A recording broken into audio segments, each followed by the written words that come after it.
Tout a commencé un samedi soir, entouré d'amis, de rires et de l'habituelle montagne de pizza et de soda. Alors que Marc me tendait une autre part de gâteau au chocolat fondant, quelque chose en moi a fait tilt. J'ai regardé le glaçage sucré, puis mon propre reflet, fatigué, gonflé et dépendant de ces solutions rapides pour la joie.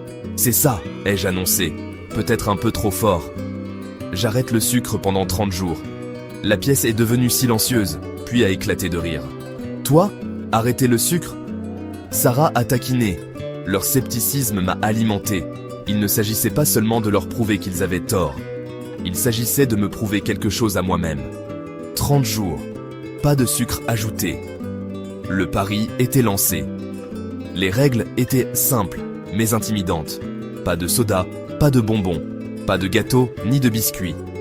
Le sucre était partout, caché dans les sauces, les yaourts, même le pain.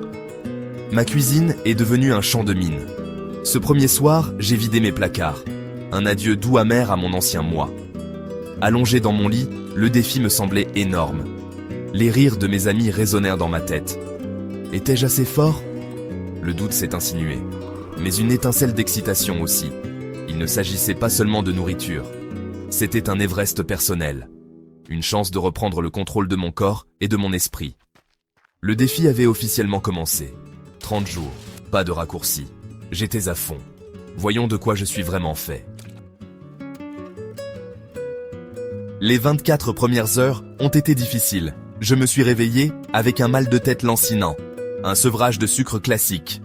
Mon corps réclamait sa dose habituelle du matin. Pas de sucre dans mon café, pas de petit déjeuner sucré.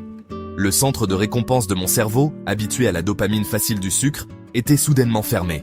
L'envie était une douleur physique, un murmure constant dans mon esprit. Mon pancréas, comme un ouvrier d'usine nommé Paul, était confus. Pas d'arrivage de sucre, rien à faire. Mon énergie s'est effondrée. L'irritabilité s'est installée.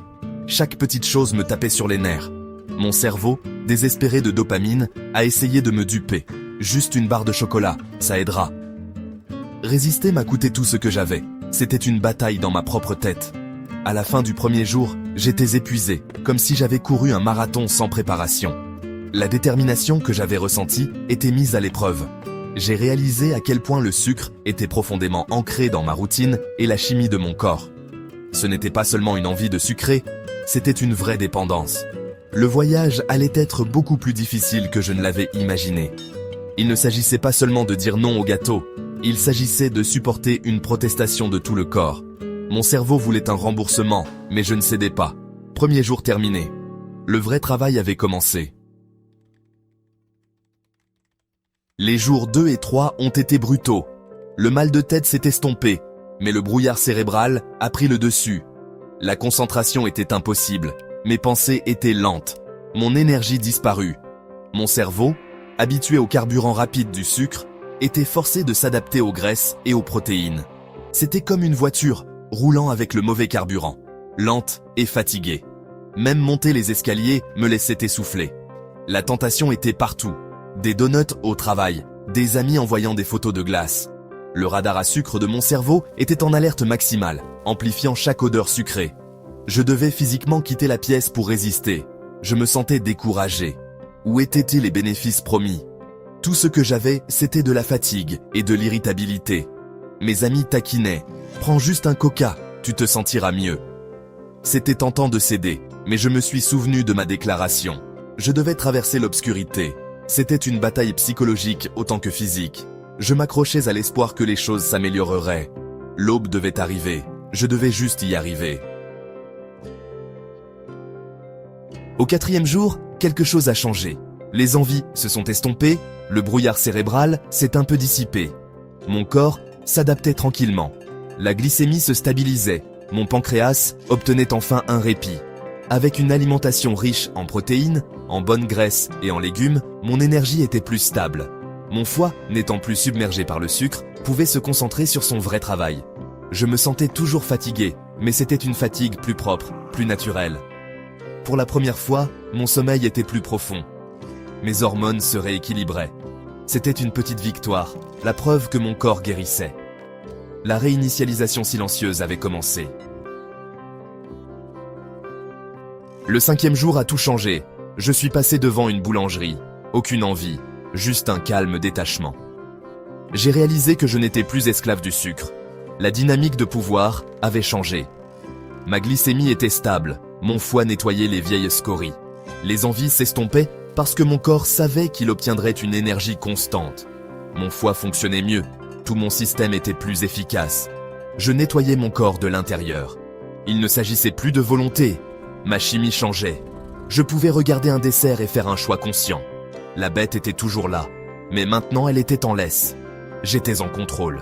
Et ça, c'était mieux que n'importe quel gâteau. À la fin de la première semaine, j'avais survécu à la tempête et atteint une rive calme. Les taquineries de mes amis se sont transformées en curiosité. « Comment te sens-tu » a demandé Sarah. Mon voyage devenait une inspiration. Mon cerveau se recablait. Les vieilles habitudes de sucre s'estompaient.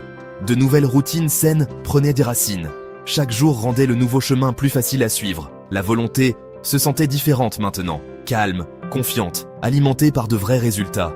La boucle de rétroaction positive avait commencé. Se sentir bien rendait les bons choix plus faciles. Je planifiais mes repas, lisais les étiquettes, trouvais de la joie dans de nouveaux aliments. Les patates douces rôties et les amandes remplacèrent les barres chocolatées. Je prospérais, je ne me contentais pas de survivre.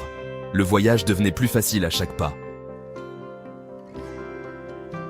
Au 15e jour, les plus grands changements étaient à l'intérieur de mon ventre. Des années de ballonnement et d'inconfort ont disparu. Mon microbiome intestinal se transformait. Les mauvaises bactéries affamaient, les bonnes bactéries prospéraient. Mon système immunitaire se sentait plus fort, ma digestion plus douce. C'était comme si mon corps améliorait ses défenses de l'intérieur vers l'extérieur. Mon sens du goût a changé aussi. Après 2 semaines, les fruits avaient un goût intensément sucré, comme redécouvrir la saveur. Les fraises sont devenues un dessert. Ma bouche se réveillait à nouveau à la vraie nourriture. Le monde des saveurs naturelles était de retour. Et j'adorais ça. Le 30e jour, je me suis regardé dans le miroir et j'ai enfin aimé ce que j'ai vu. Le gonflement avait disparu, mes yeux étaient plus brillants, mes vêtements plus amples. J'avais perdu du poids, mais plus important encore, j'avais gagné en énergie et en confiance.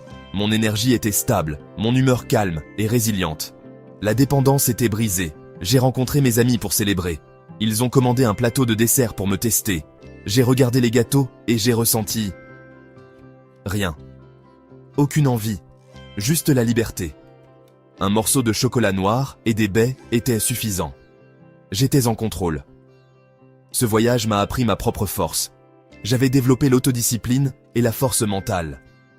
J'ai prouvé que je pouvais me fixer un objectif difficile et l'atteindre. Cette confiance se répand dans toutes les parties de ma vie. Le voyage est terminé, mais la transformation ne fait que commencer. Oserez-vous relever le défi ?